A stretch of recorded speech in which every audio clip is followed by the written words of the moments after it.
Maswerteng tanghali po mga ka-STL. Narito na po ang resulta ng STL Pangasinan para sa araw na to, first draw January 30, 2025.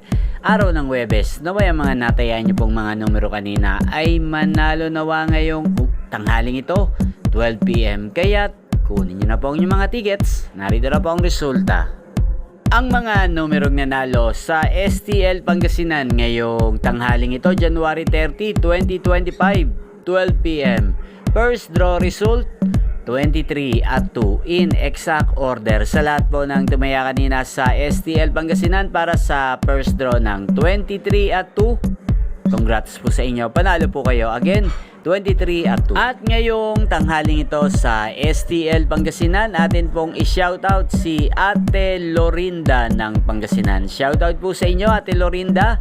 Naway ang mga tinatayaan niyo pong mga numero sa Pangasinan, sana po ay manalo rin ngayong tanghaling ito. At sa lahat po ng mga taga Pangasinan dyan, shoutout po sa inyo. Naway nasa mabuti po kayong kalagayan.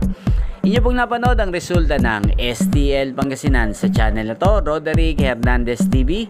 Maraming salamat po sa patuloy nyo pong panonood at pagsuporta sa aking channel. Huwag pong kalimutang mag-subscribe. Magkita-kita pong muli tayo mamayang 5 PM dito po sa channel na to. Again, thank you for watching.